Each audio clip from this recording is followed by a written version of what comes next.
Today on People Now, Shemar Moore posts a touching tribute after the death of his former soap co-star Kristoff St. John. Liam Neeson clarifies controversial remarks he made about an urge to kill a black man after his friend was allegedly raped. Kate Beckinsale and Pete Davidson spotted out again. Is this Hollywood's newest hot couple? Transgender teen advocate Jazz Jennings opens up to us about life after gender confirmation surgery. And we are dissecting all the she said, he said, she said shenanigans on last night's Bachelor. Why is there so much fighting? We'll break it down.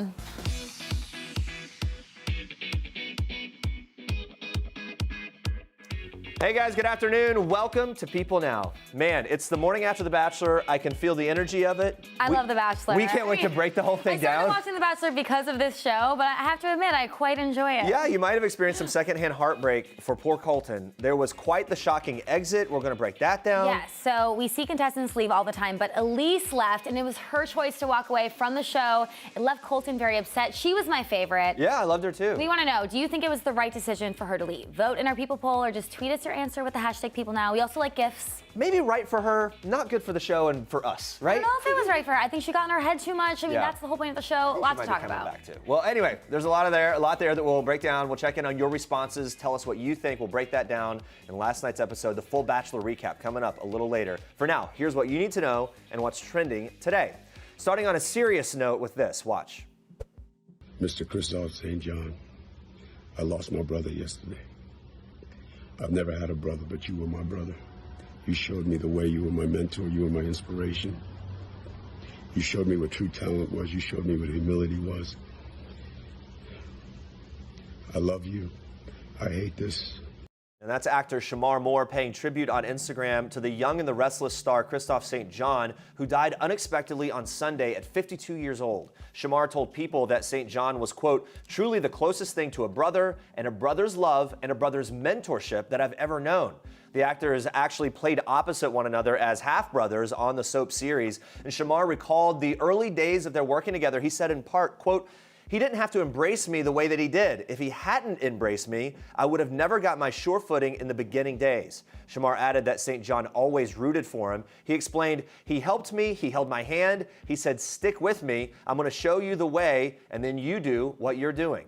At St. John's death comes several years after the death of his 24-year-old son, Julian, who died by suicide in 2014. In 2017, St. John underwent psychiatric treatment after a reported scare regarding his mental health. But despite all of his heartbreak, Shemar says that his former castmate was silly and goofy and that this tragedy will not define his life. Shemar says this about St. John, quote, he's going to be remembered for his journey, for how much he loved his children. St. John is survived by his fiancée and 2 daughters from previous relationships. We wish them all the best. And now we move on to this. You're admitting that it was wrong. You've learned from that. But you have to also understand the pain of a black person hearing what you said. Absolutely. That. You're absolutely right. Yeah. And at the time, even though it was nearly 40 years ago, I didn't think about that. All those things surprised me. But it was this primal hatred, I guess, that really, really shocked me when I eventually came down to earth and saw what I was doing, going out looking for a fight. This is a pretty bizarre and kind of shocking story. Liam Neeson appeared on Good Morning America on Tuesday to address the controversy surrounding a story that he told while promoting his new film, Cold Pursuit. Now, while speaking on the topic of revenge, the 66-year-old Irish actor told the UK publication The Independent that over 40 years ago, he sought revenge on, this is his quote, any black bastard after finding out his friend was raped by a black man. Now, the interview with The Independent, which came out Monday, sparked immediate backlash from both fans and Hollywood alike. On Good Morning America, though, Neeson expanded on that story, where he said that he purposefully went to black neighborhoods on 4 or 5 occasions while carrying a weapon, hoping to get into a deadly altercation. Neeson also discussed the history of racial and secular tension and violence in Ireland. At one point, he said, quote, I'm not a racist. And in his interview with Robin Roberts on GMA, he admitted that when he realized his vengeance was immoral, he turned to a priest for guidance. Neeson also told stories of his own experiences seeing discrimination, including blatant anti-Semitism, while filming Schindler's List in 1993. Now, he closed the interview. Neeson said, violence breeds violence, bigotry breeds bigotry. For more on this, you can go to people.com. Tom Brady is celebrating his 6th Super Bowl win with a victory parade at the Magic Kingdom in Walt Disney World, Florida. You can tell from the photos he's clearly enjoying his historic win. But get this, Brady revealed to Good Morning America on Tuesday that he actually does not like being called the GOAT, or the greatest of all time, which is what that stands for. Watch this. It makes me cringe. I guess I take compliments worse than I wish you would say you're trash, you're too old, you're too slow, you can't get it done no more. And I would say, thank you very much. I'm going to go prove you wrong. There you go. While success on the football field is essential for the star quarterback, he also talked about the other love of his life, his wife, Gisele Bündchen. Take a look.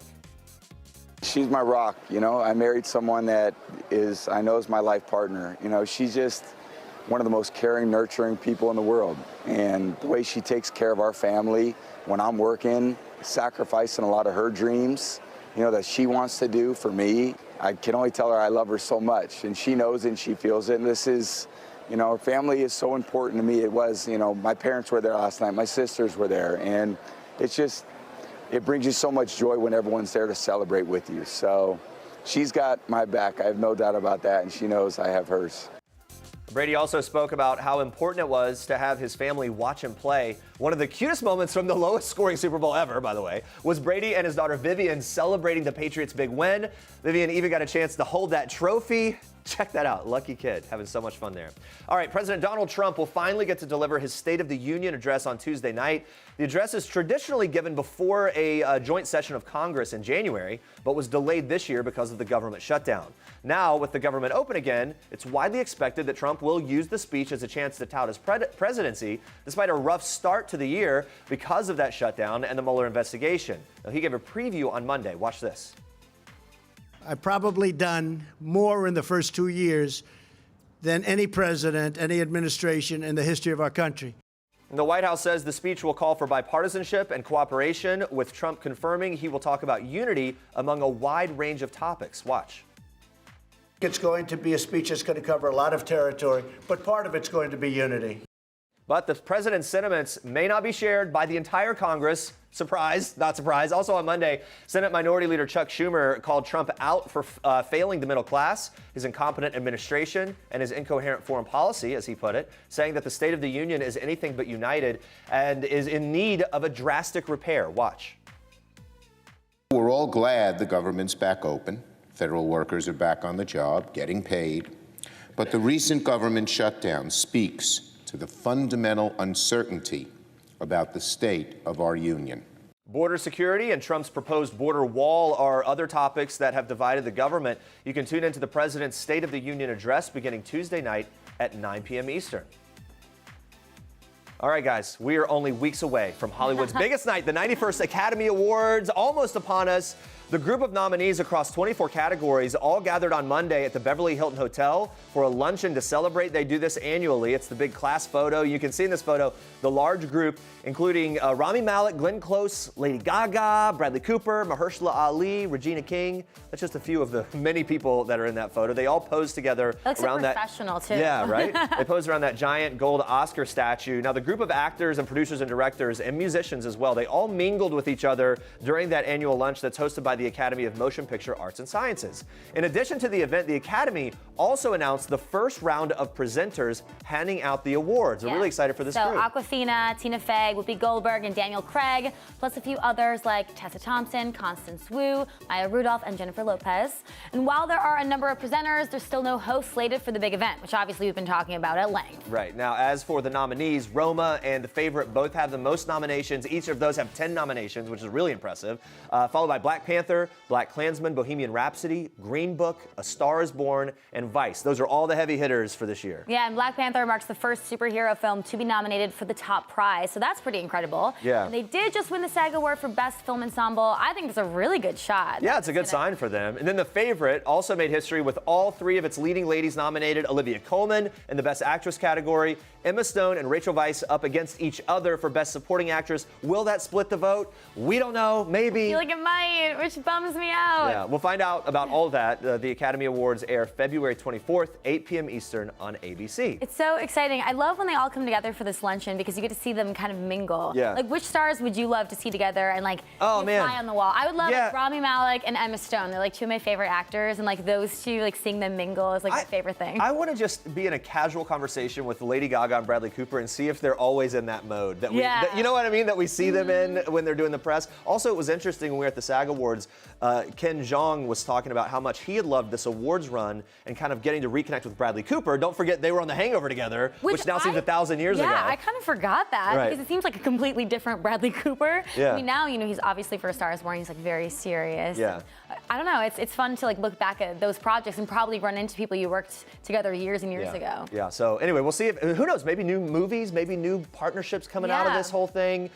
Predictions for the Oscar winners. Who are our favorites I here? mean, I've been talking about I love The Favorite, but Yeah. I do think Black Panther has a really good shot. Black Panther, because it's breaking boundaries in so many ways, including just the type of movie, of superhero movie, Yeah. getting a Best Picture nod, it gives it a lot of steam, I think, to take that prize. And so. I also am curious, is Lady Gaga going to finally take it? Because it feels like she's kind of been getting snubbed a little bit because Glenn Close has just been like running away with it. I don't know. I don't Yeah, know.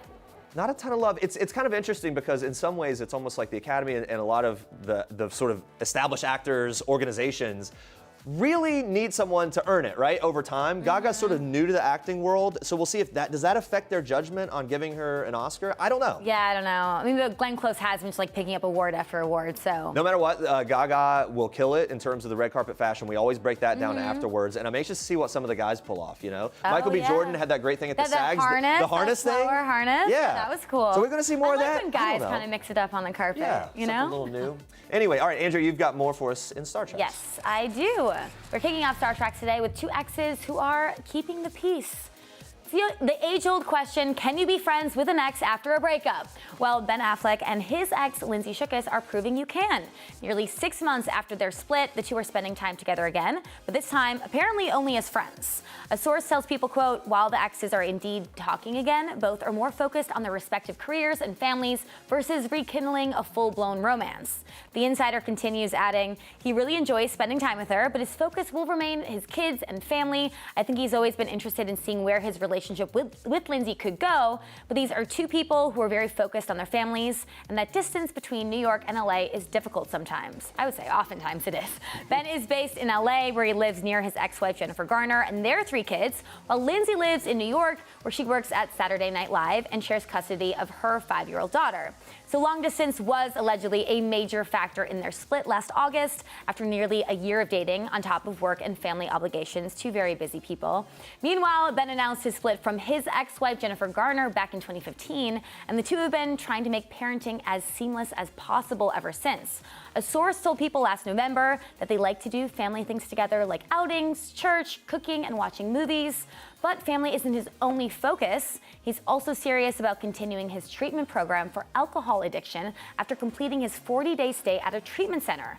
Overall, the source says, quote, he's in a good place and works really hard to stay there, which is amazing to hear. Well, girls just want to have fun, and no one knows that better than Kate Beckinsale. The 45-year-old was recently spotted out with Pete Davidson, who is 25. So apparently, guys also want to have fun as well. But despite their 20-year age difference, a source tells People she doesn't care what anyone thinks. On Friday, Kate supported Pete at his stand-up comedy show in Los Angeles, where the two were seen leaving the venue hand in hand to head back to Pete's Santa Monica hotel together. Oh, my goodness. Wonder what's happening. A source tells People, quote, she wants to have fun with guys and date around. She loves the attention from the younger guys she dates. The two were first spotted together back in January when they hit it off at Netflix's Golden Globes after party. People previously reported they were together for most of the night, and back then a source even said the two were seen cuddling at one point just out in the open at the party. But this source In the says, open? I know, the source says their fling may not last very long, explaining Kate's not looking to get serious, adding that she's still hurt from her failed marriage to director Len Wiseman. So those two met in 2013 on the set of Underworld, got married 1 year later. They'd been married for 12 years when Wiseman filed for divorce back in 2016.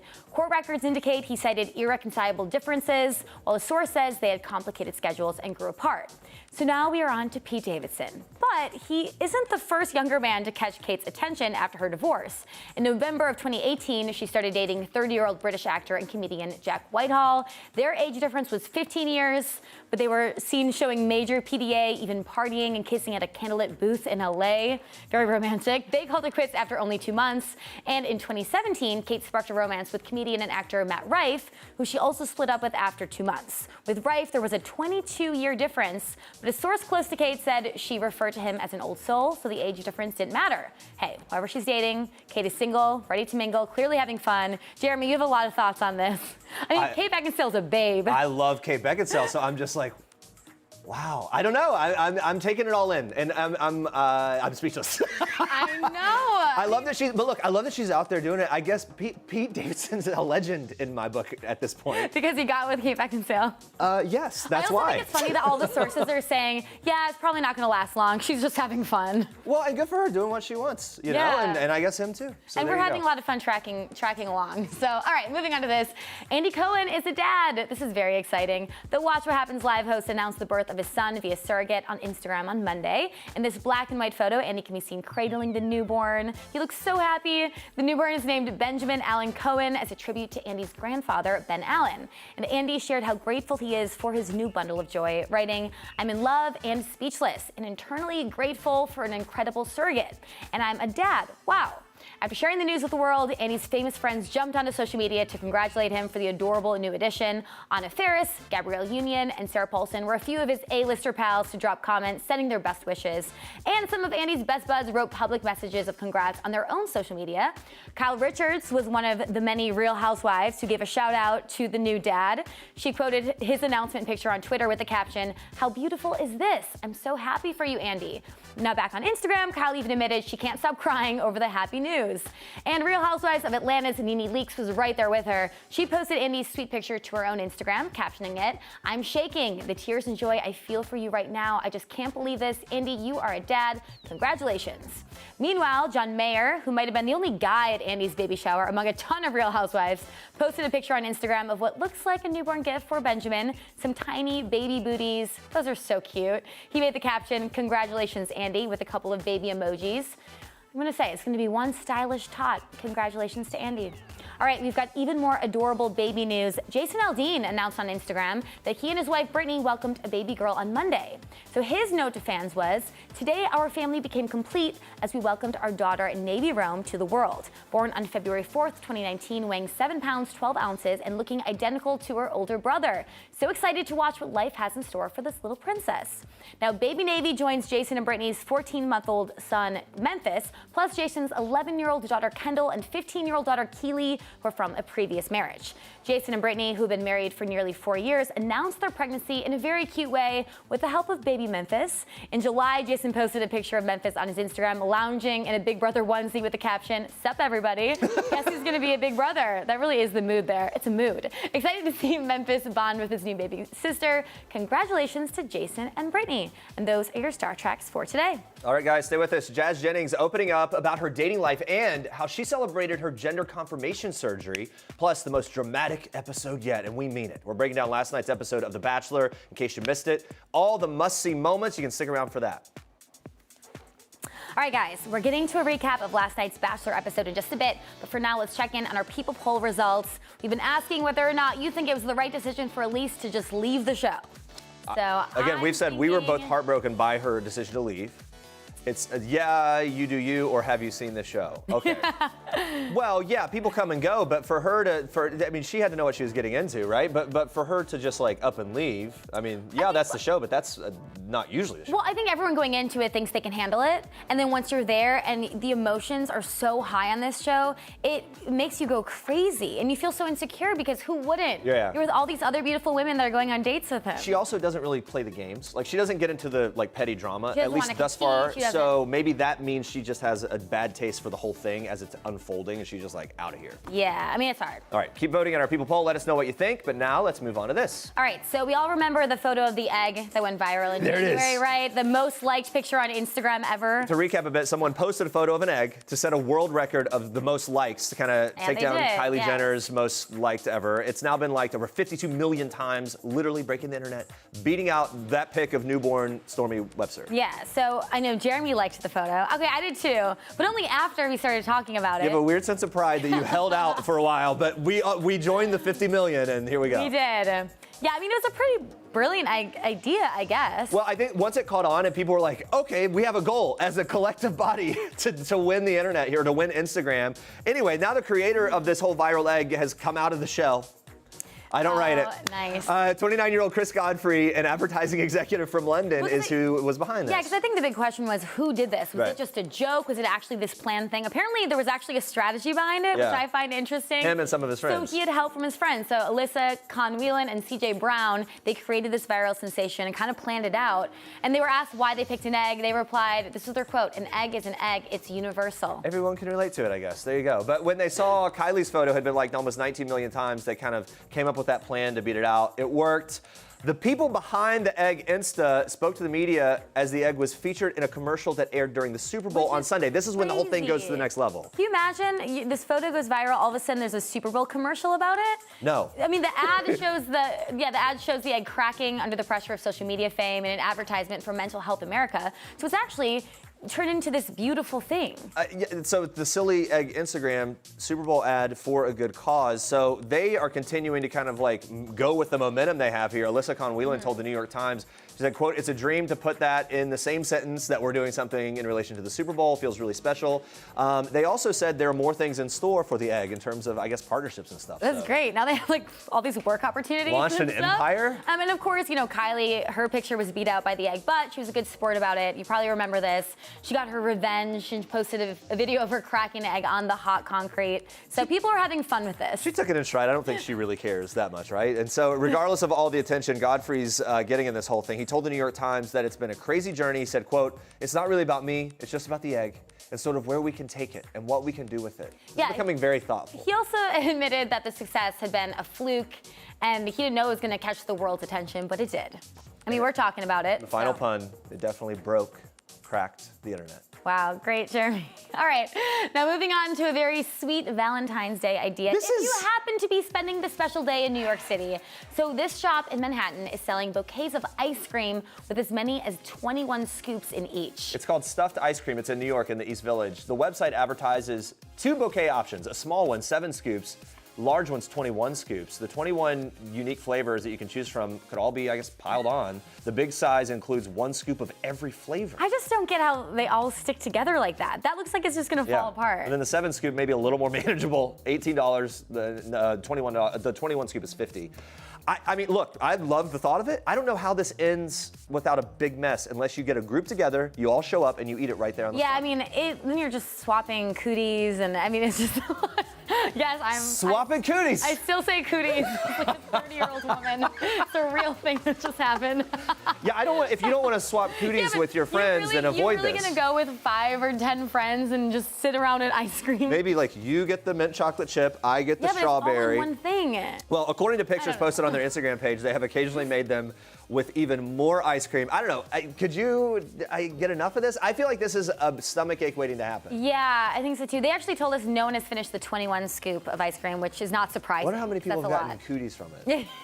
That would be that's what I really want to know, right? And you try and you see if all of a sudden you're sick and you get. Oh, and how about the mixing of the flavors? For me, it's like if I go sweet and fruity, it's hard for me to switch back and to be more savory, like with a peanut butter or something. Yeah, I mean, I always like to get more than one flavor because that seems kind of dull. But you finish the one flavor, then you move on to the next. If there's a little crossover, I think it's totally fine. Can we just go with flowers and stick But you know to what I the will say? They're traditional? really pretty. I think those pictures of the ice cream cones with all of those scoops are very beautiful. They're pretty for 30 seconds Yeah. until they melt I feel like a lot of into. people are gonna just do it for the gram. You know, this is gonna become like the new Instagram thing. You do this for the gram, and then you go throw them away because they're going to melt everywhere. I don't know. Anyway, good for them for doing it. Now, let's move on and take a look at this. So he just started doing surgery on her, but he's confident that he made the right decision. But does this like set her backwards? Yeah. Hello. Okay, so we're all done. Number one, it was the right decision to do this. Because as we were getting her onto bed, I felt something go pop. Oh my goodness. And she said, oh, that doesn't feel good. And then when I looked, the whole thing had just split open. So if we hadn't done it today in the OR, it would have happened in the hotel. Oh my Maybe goodness. tomorrow. Wow, very intense. That's an exclusive clip from Tuesday's new episode of TLC's I Am Jazz. This season, the show is following transgender teen advocate Jazz Jennings through the most meaningful months of her life. We can't spoil too much here, but what we just saw was an intense moment when Jazz was rushed back to the hospital days after completing what her family thought was a completely successful gender confirmation surgery. So luckily, she's feeling well now, and Jazz stopped by People Now to discuss this season of the show and her personal journey.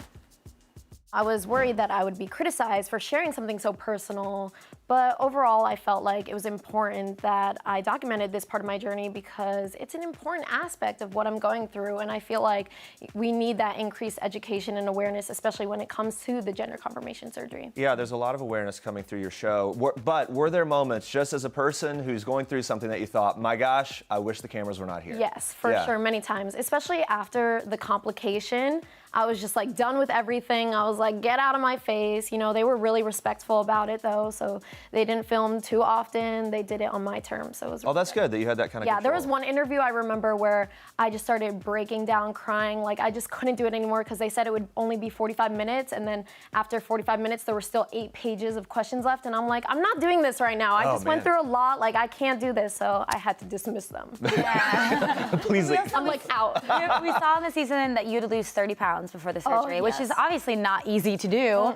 So how did you go about that? I really had to just retrain my mind. I had to look at food as something differently than I was looking at it as, because I use food as a comfort for my emotional struggles. And I was a binge eater. It was really bad. I would go to McDonald's, get 20 chicken nuggets, 3 chocolate chip cookies, and a large fries. And that's like crazy. That's a lot of calories. So I really had to stop doing that and realize that that is so unhealthy, that's so bad, and I need to take care of myself. And it was worth it because it's for the surgery. Yeah, and we know that, look, in this community, it's something that we don't just barrel in and talk about this type of surgery and this type of procedure without having permission to do so. You kind of hit that right over the head with a farewell to penis party, which was a very, just put it right out there. There were headlines about it, the whole thing. Tell us about this, what the party was like. Why was that important for you? Well, our family is just so open, and I feel like looking at it from, you know, a happy, humorous perspective is really important. You know, we take light in every situation, and rather than looking at this as something so serious and being like, oh my God, this surgery is coming up, this is crazy, we wanted to just have fun, and I feel like that party really embodied all of that. Yeah, I think it's great that you guys were able to have fun with it, but also watching, it is very scary because the doctor said that your case was experimental. So why was it unique? Okay, so because I was suppressed at such a young age, I started taking hormone blockers when I was 11 years old to prevent me from developing as a male. Because I did that, I had a lack of genital growth, so there wasn't enough tissue for them to build the entire vagina, so they had to take material from my stomach. They took my stomach lining, which is called your peritoneum, and they used that to create the vaginal canal. And Dr. Bowers called it like a quilt, like a patchwork vagina, because she used different materials, skin grafts, put it all together, and they used that to make everything. Wow, it's a remarkable thing that they're able to come up with technology and procedures to make this work. You talked about trusting the doctors. Obviously, there had to be a lot of trust to go into this. Oh, for sure. But the moment right before you're going into that room, here comes the surgery. I mean, what was that feeling like? Were there butterflies? I mean, that had to be an overwhelming moment. It was overwhelming, but in a positive way. I felt amazing. Waking up that morning, it was the best day of my life, pure ecstasy. This is what I had always wanted, and I was finally gonna be getting the surgery. So there were no nerves whatsoever. I had my family there supporting me, comforting me, and I knew that this is what I wanted to do. You're so brave. Like, I'm getting like a minor gum surgery on Friday. I'm having a meltdown, and you're like, yeah, I felt great. Yeah. Like, how do you find that courage at such a young age for something so serious? I don't know. I guess it's just a part of who I am. I've always kind of been that person who's confident and strong and bold, and I'm not afraid to express that. So I love that. And I mean, immediately after the operation, the surgeons remind you this is gonna be a long road to recovery. So what's the update? How are you feeling now? I'm great now. I'm walking on 2 feet. I could do cartwheels. I can't do splits, but Oh boy. no one can do splits. Some people can, but they're crazy. But yeah, I'm great now. So everything's okay, and I'm feeling good. All right, guys, coming up later in the show, we'll have a little bit more with Jazz. And when she opens up about her dating life, her first kiss, you're not going to want to miss that. But for now, let's move on to this. Watch. This whole day has been like perfect just to experience Thailand. I know. Oh my gosh! Oh my gosh! This is.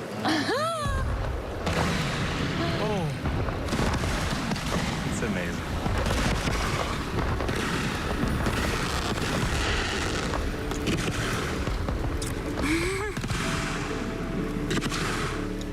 I have kissed a boy. Wow, Monday night's episode of The Bachelor was full of drama and firsts, and here to break down everything you need to know is Bachelor alum Kayla Quinn. Thanks for having me. Kayla, good to see you. Let's get right into that. The first one-on-one this week went to Heather. They spent the day touring around Thailand, doing all the stuff. Literally kiss under the fireworks. I know. Her first big kiss. All this anticipation. After all those like cringeworthy pauses throughout the date, it was kind of a big moment, right? Like I felt like I actually enjoyed it. I thought it was like gushy and cheesy. Did it bring you back to that first It took me back. It did. Back under like the oak tree. What is this? Well, it wasn't an oak tree, but it's close. Yeah. But what does this mean for their relationship? What do you think? I mean, it's a big first for her. She'll never forget this the rest of her life. It was her first kiss. And it was big for Colton because, I'm sure he's been thinking about it. And they waited for that right moment with all the fireworks, and ta-da, it happened. I wanted to know what you thought about him.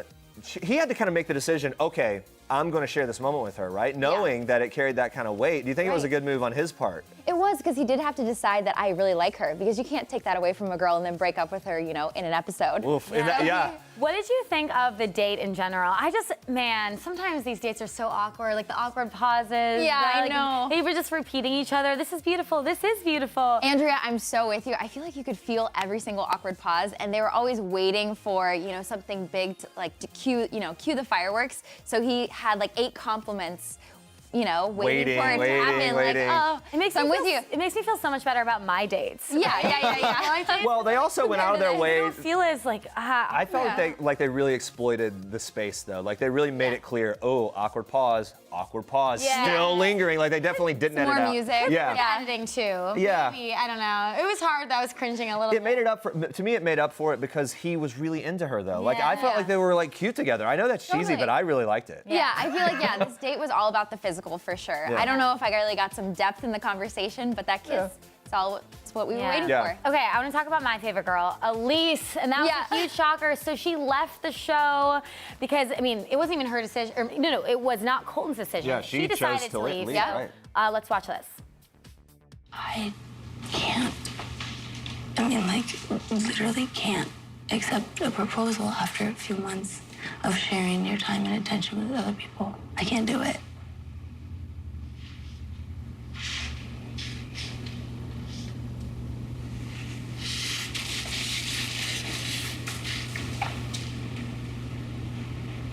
So by you saying you can't get there, that means you're leaving. I have to. So this breaks my heart. She doesn't want to compete for his love. Dating a guy while he's dating a ton of other women is not easy. But that's also what The Bachelor is about. So what did you make of her reasoning? Honestly, comparison is a killer here for me. I think that she really got anxious. And so sometimes to get rid of that anxiety, you make a rash decision. And she totally regretted it. You see her at the end saying like, oh my goodness, did I do the wrong thing? And I feel like they really had a connection. I think they do too.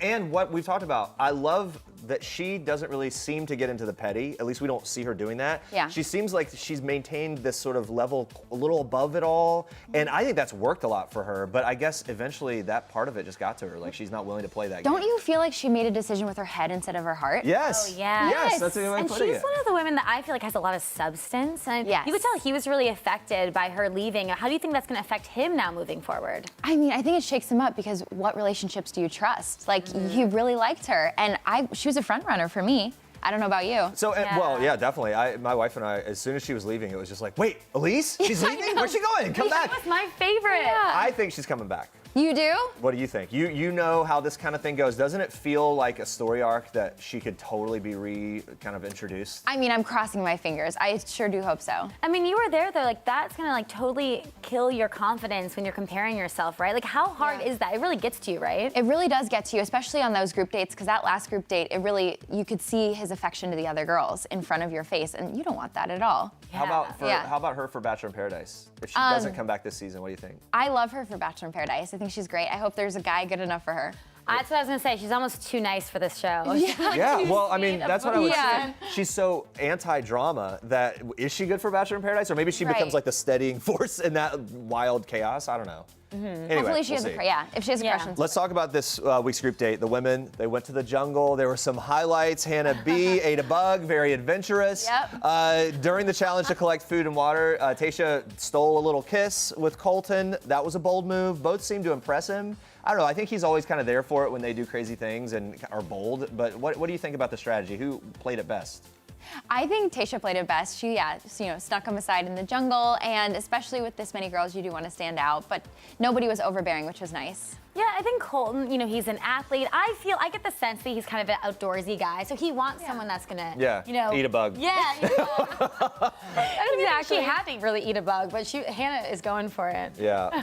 Anyway, so there was so much there. By the way, look at there's the kiss. I just want to get back to that again. I think it's bold to do it in a group date like that too, in the sight pretty much of everyone else. I don't know. It just takes a lot more like, hey, come over here, I'm doing this. It does. To the judgment of the whole crew. But also in that late in the season, you don't really see him that often. So those girls haven't seen him probably in like a week. They're Some of just, them. like, pouncing. Yeah, they're like, I need like 3 seconds with you. Here we go. Speaking of Laying it on you. pouncing, Cassie, she got the other one-on-one date. Yeah. I mean, their chemistry is off the charts. I think they were making out for that entire date, basically. There was nothing else to do on a sandbar, Yeah, right? what was your reaction to their chemistry and all that making out? Oh, first of all, that sandbar reminded me, no offense, of Fire Festival. The right. private island. I was like, where's this private island? But it was, all about the physical on this date too. And so maybe, I don't know if it was a little uncomfortable, but you just want to do an activity when you're with a guy. You don't want to just stare at them all day. Man. Yeah, and they clearly have a lot of chemistry. The other women in the house are totally aware of their connection. Yeah. I mean, when that happens, do you want to almost like downplay your chemistry with the lead? I think,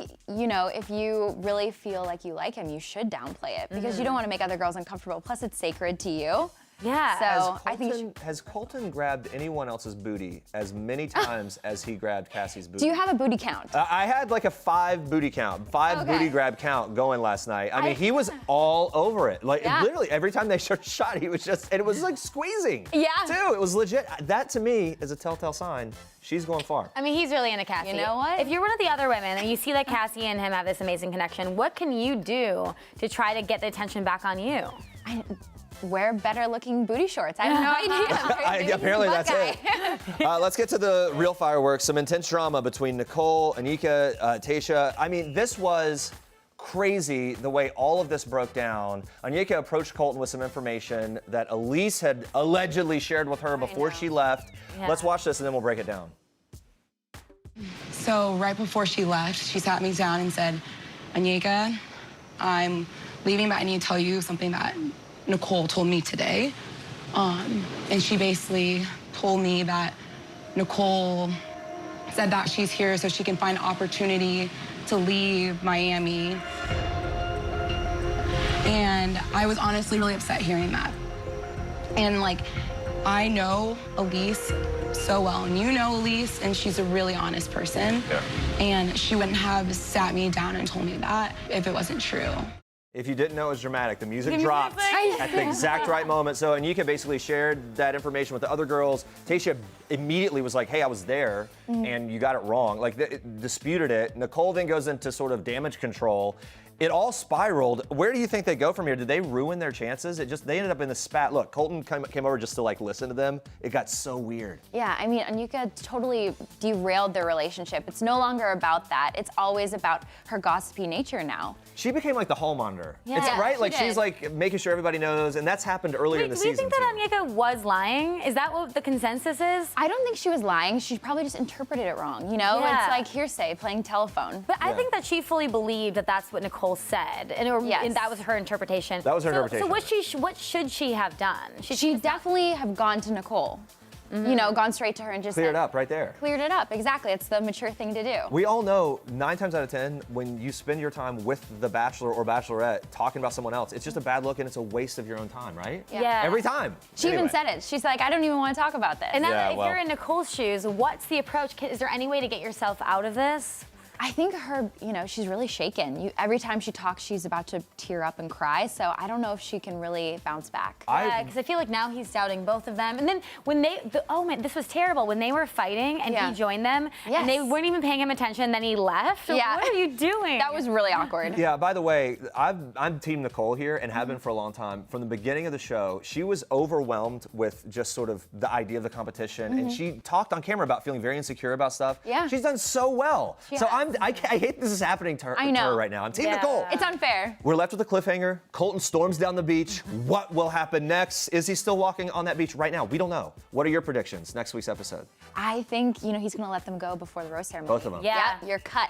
Gone. And also, I don't think his connections with them were as strong as the other ones anyway. Right. All right, before you go, let's take one last look at our people poll. We've been asking if you guys think Elise made the right choice by leaving The Bachelor. Let's take a look what you're thinking. Sticking with it.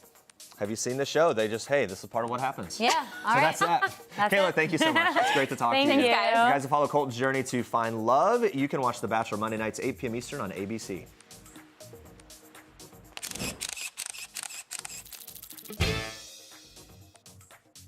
On the show, I enter my first serious relationship, and that was a really important experience for me because I had never been in a relationship before. I had never even really made out with anyone, so it was really amazing. He's a great guy, and we had a fun time, so you'll have to see it all. I gotta think, okay, it can be stressful enough in general to have this going on, but much less you add those cameras and everything else. That feels like pressure to me. It makes me nervous for you and for that situation.